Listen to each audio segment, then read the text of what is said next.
Waalaikumsalam warahmatullahi wabarakatuh. Alhamdulillahirrahmanirrahim. Puji syukur kami panjatkan kehadiran Allah Subhanahu wa Ta'ala atas segala nikmat dan karunia-Nya sehingga kita semua dapat berkumpul untuk melaksanakan praktik coaching melalui alur Tirta. Sebelum kita melaksanakan praktik coaching, akan saya perkenalkan dahulu, yaitu saya sendiri sebagai observer Romawati Krisnawardani, kemudian ada Pak Puryanto sebagai coach dan Pak Zainal sebagai coachee. Dalam kegiatan praktik coaching ini ada rubrik pengamatan, yaitu alur Tirta. Tirta itu merupakan sebuah akronim dari T tujuan, I indikator identifikasi, R-nya rencana aksi dan tanggung jawab. Kemudian yaitu kompetensi apa yang sudah dimiliki oleh coach. Nah, untuk praktik coaching kali ini kira-kira Pak Puryanto akan mengembangkan kompetensi apa? Terima kasih Bu Roma, karena dalam kegiatan coaching ini yang akan saya kembangkan yaitu satu kehadiran penuh yang menjadi dengan aktif, dan yang ketiga yaitu mengajukan pertanyaan berbobot. Baik, dari ketiga kompetensi coaching yang sudah Pak Puryanto sebutkan, kompetensi mana yang secara spesifik ingin diobservasi? Baik Bu, dari ketiga kompetensi tersebut yang akan saya laksanakan yaitu kehadiran penuh. Oke, kehadiran penuh ya Pak Iya. Pur ya. Untuk indikator ketercapaian kehadiran penuh itu apa ya Pak? Indikatornya itu coach merasa dihargai dan mendapatkan perhatian. Oke, baik, sudah saya catat. Kemudian untuk kegiatan praktik coaching, waktu saya serahkan sebelumnya kepada Pak Puryanto dan Pak Zainal Abidin. Assalamualaikum, selamat sore Pak Zainal. Waalaikumsalam. Selamat sore juga Pak Puryanto. Ya, bagaimana kabarnya Pak Zainal sore hari ini? Alhamdulillah Pak Pur. Bagaimana juga kabarnya Pak? Alhamdulillah sehat juga. Terima kasih ya Pak Zainal sudah meluangkan waktunya pada sore hari ini. Oke Pak Zainal, kita akan coaching sebentar ya Pak Zainal. Kira-kira jenengan mau ngobrolin apa ini Pak Zainal hari ini? Hari ini saya ingin ngomongin soal pekerjaan saya Pak Pur.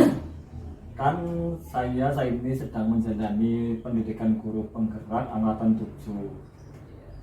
Terus saya ini mau ngomongin bagaimana sih agar saya bisa mengatur waktu saya dengan baik sehingga bisa membagi waktu untuk mengerjakan tagihan tugas dan menjalani peran saya sebagai calon guru penggerak dan juga kegiatan lain seperti mengajar dan mengerjakan aset itu tidak terganggu.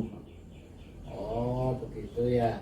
Jadi Pak Zainal ingin ngobrol bagaimana cara memanajemen waktu yang baik agar dapat mengerjakan semua tugas yang membebani Pak Zainal ya, dari tugas sebagai CGP, sebagai pengajar, dan tentunya sebagai pengelola aset di sekolah Bapak dengan baik ya Pak Zainal ya, Iya, dengan Pak. optimal ya Pak Zainal. Nah, baik, dari percakapan singkat ini kira-kira Pak Zainal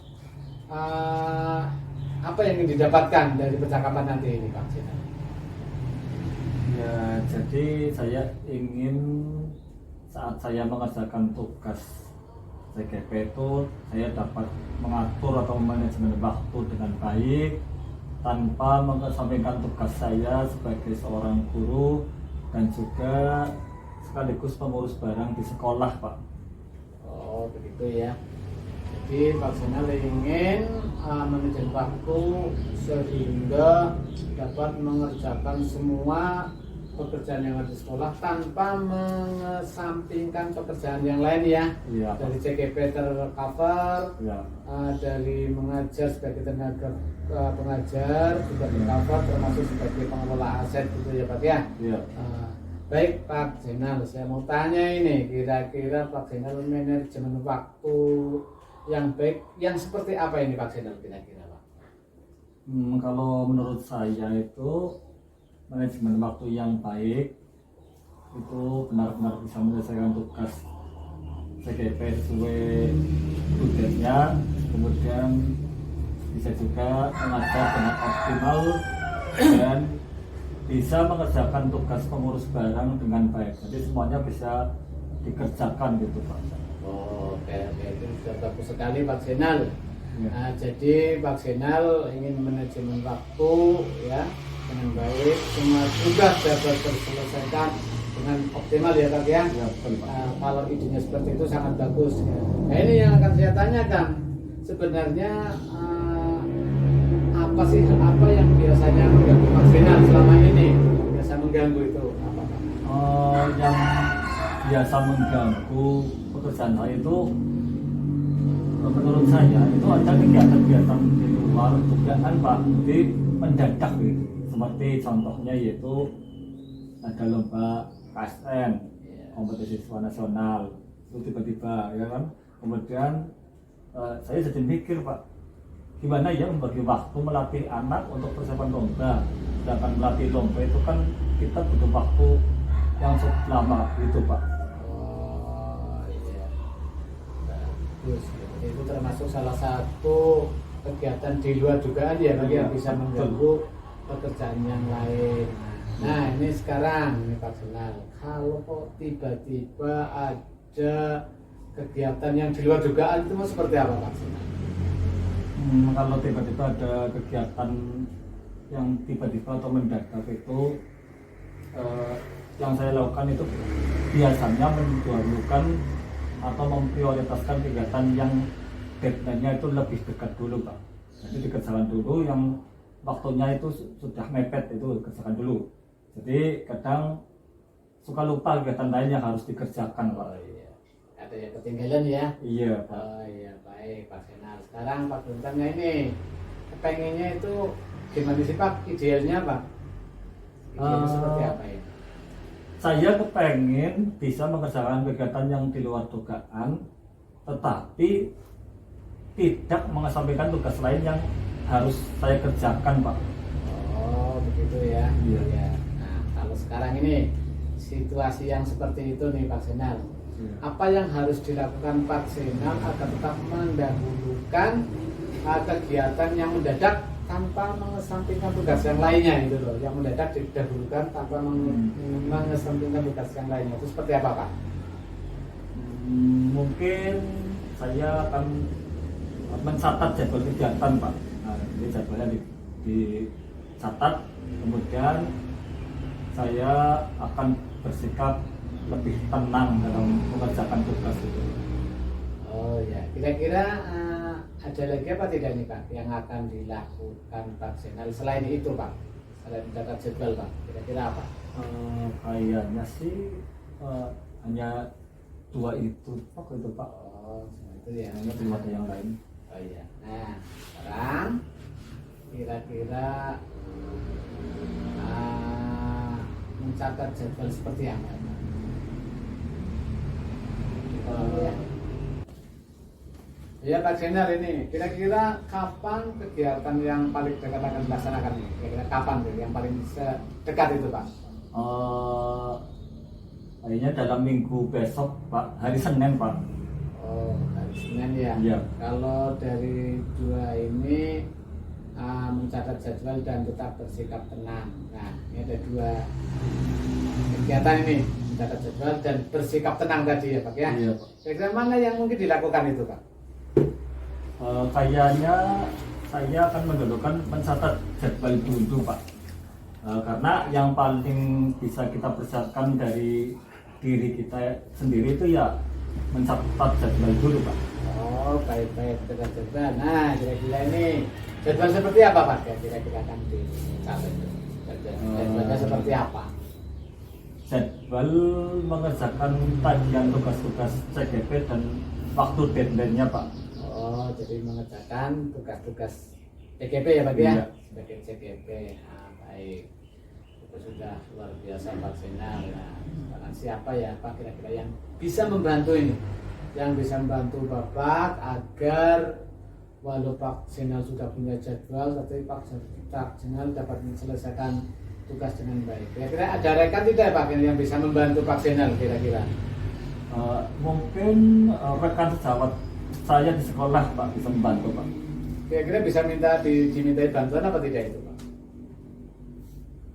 Ya. Nah, di titik ini yang maksudnya yang Pak dari hasil yang dari percakapan ini kita ini Pak kira-kira bisa dimintai bantuan apa tidak itu teman rekan sejawat Bapak kira-kira? Ya, untuk saya bisa manajemen waktu dengan baik. Saya bisa menghadapi kegiatan yang mendadak dengan membuat catatan dan minta tolong kepada rekan sejawat saya di sekolah Pak. Kapan ini Pak Zainal akan melakukan itu? Mungkin sebelum hari H kegiatan selanjutnya Pak.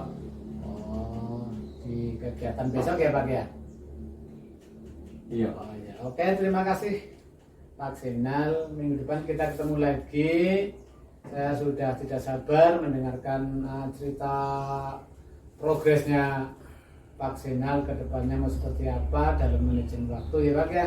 Iya. Semoga Pak Zainal dapat manajemen waktu dengan baik ya Pak ya. Sekarang bagaimana nih Pak perasaan Pak Zainal setelah kita ngobrol ngalor ngidul ini Pak Zainal?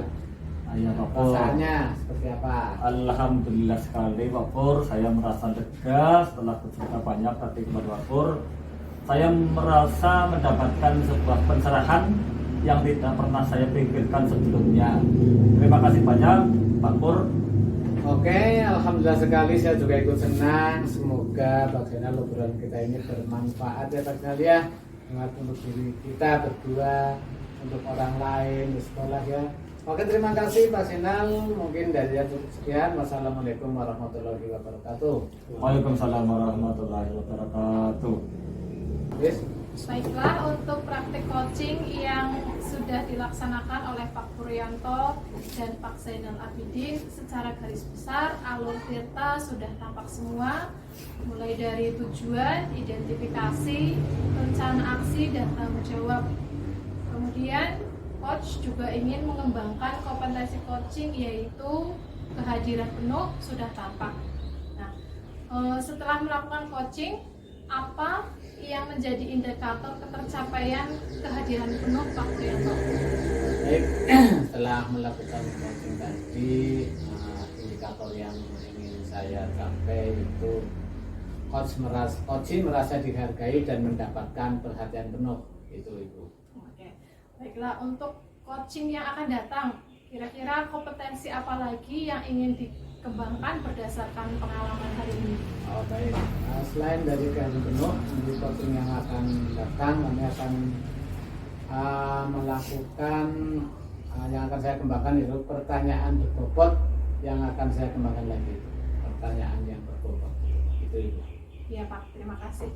Baiklah, kegiatan coaching pada hari ini kita akhiri. Terima kasih. Billahi taufiq wal hidayah. Wassalamualaikum warahmatullahi wabarakatuh. Waalaikumsalam warahmatullahi wabarakatuh.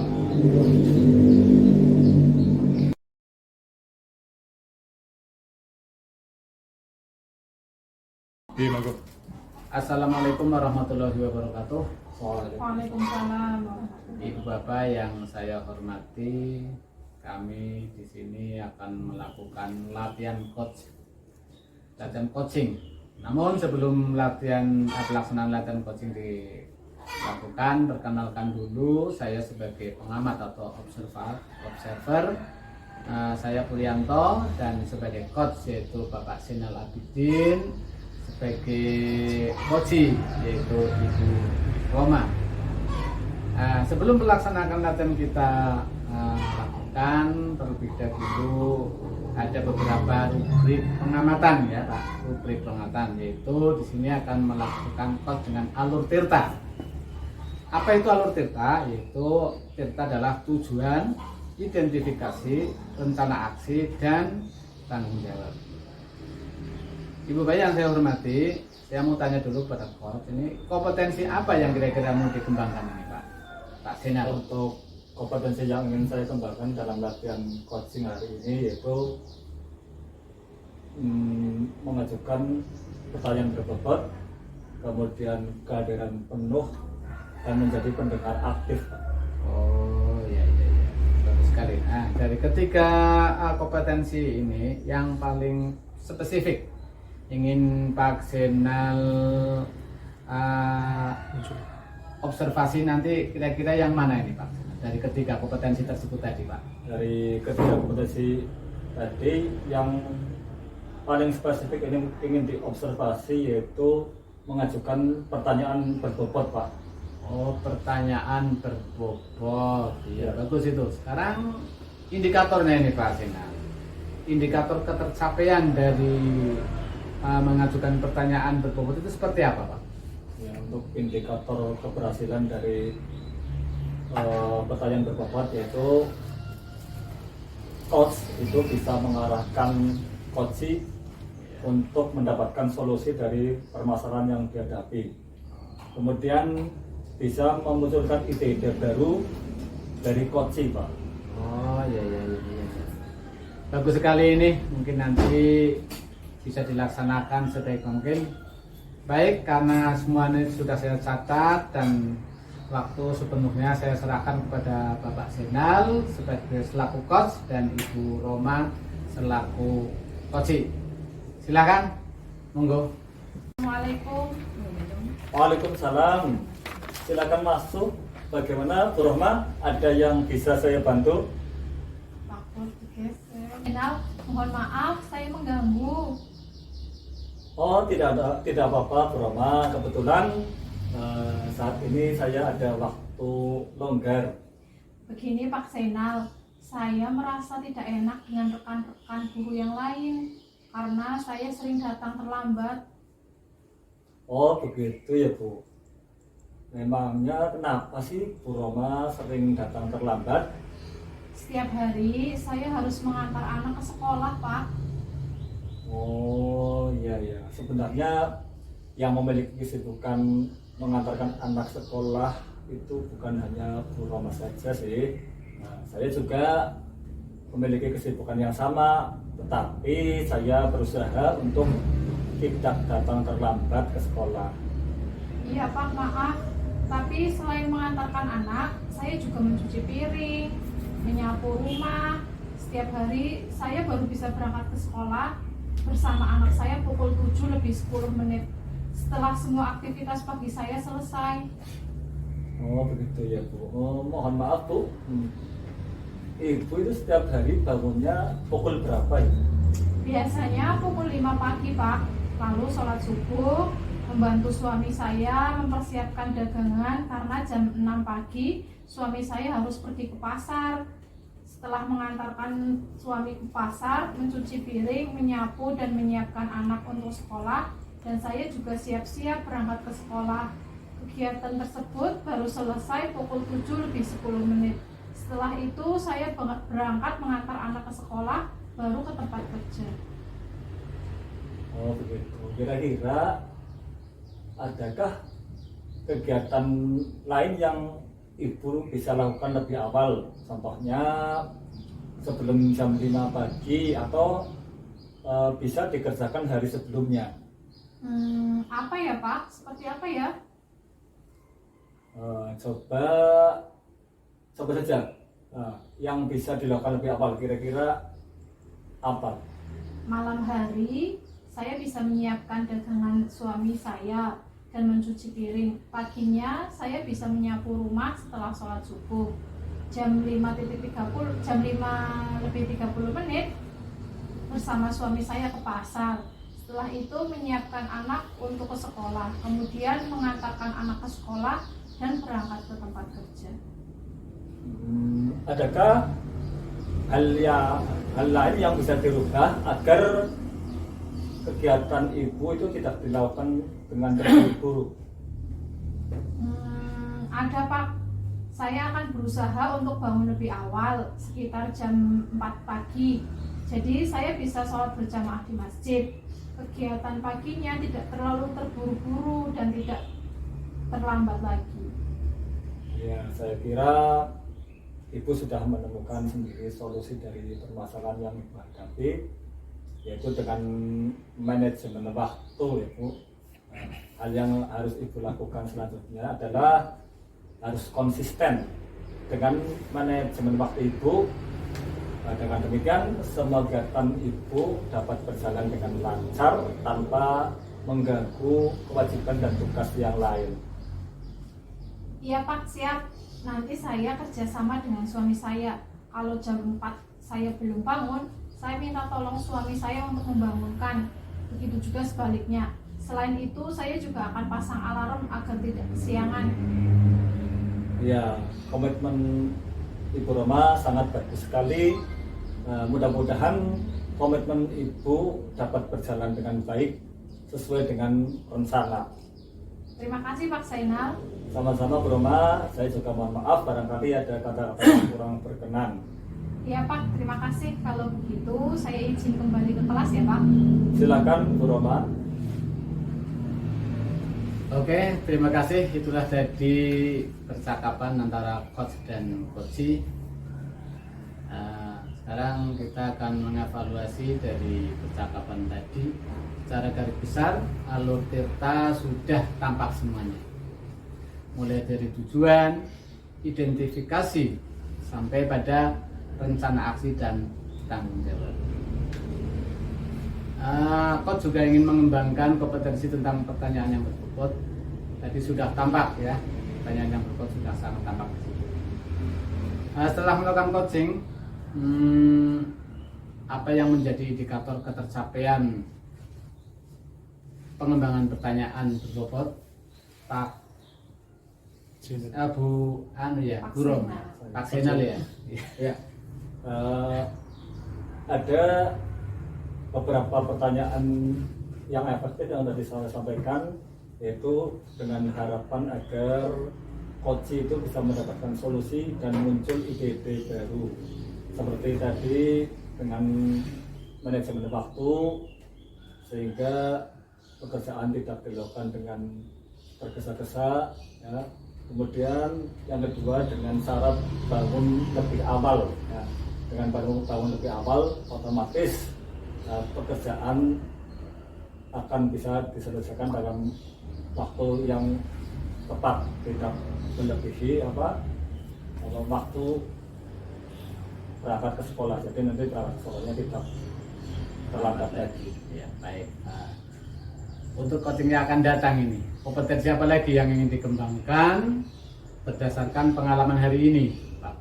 Ya, untuk coaching yang akan datang, keterampilan atau kompetensi coaching yang ingin saya kembangkan yaitu menjadi pendengar aktif.